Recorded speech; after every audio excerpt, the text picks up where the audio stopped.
ஒரு ஆராய்ச்சில சயின்டிஸ்ட் எல்லாரும் சேர்ந்து 5 குரங்குகளை பெரிய கூண்டுல போட்டிருக்காங்க. அந்த கூண்டோட டாப்ல வாழைப்பழத்தை கெட்டி வச்சிருக்காங்க. இந்த 5 குரங்குகளும் மேல ஏறி வாழைப்பழத்தை எடுக்க போகும்போது கரண்ட் ஷாக் அடிக்குது. முயற்சி பண்ணி ஏதோ ஒரு கட்டத்துல அந்த வாழைப்பழத்தை குரங்குகள் கண்டுக்கவே இல்ல, எடுக்கணும்னு நினைக்க கூட இல்ல. ஏன்னா மேல போனா நமக்கு ஷாக் அடிக்கும்னு அந்த குரங்குகளுக்கு தெரிஞ்சிடுச்சு. அந்த கூண்டுக்குள்ள 6ஆவதா ஒரு குரங்க எடுத்து கொண்டு விடுறாங்க.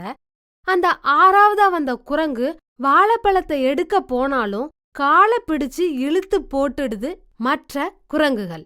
6ஆவதா போன இந்த குரங்கு திரும்ப திரும்ப மேல போய் வாழைப்பழத்தை எடுக்க முயற்சி பண்ணினாலும் மற்ற குரங்குகள் 6ஆவதா போன அந்த குரங்க அடிச்சு கீழே இழுத்து போட்டுடுது. இந்த 6ஆவது குரங்க கூண்டுக்குள்ள விடும்போதே கரண்ட ஆஃப் பண்ணிட்டாங்க.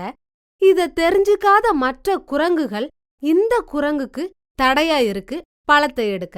ஆமாங்க, நம்ம வாழ்க்கையிலையும் நம்முடைய நண்பர்கள், உறவினர்கள், பக்கத்து வீட்டுக்காரங்கன்னு யாரா இருந்தாலும் அவங்க ஒரு விஷயத்துல முயற்சி பண்ணி தோத்துட்டாங்கன்னா நாம அதே விஷயத்த முயற்சி பண்ணும்போது உன்னால முடியாது, உனக்கு அது வராது, அதுல உனக்கு சாமர்த்தியம் பத்தாதுன்னு உங்களை டீமோட்டிவேட் தான் பண்ணுவாங்க.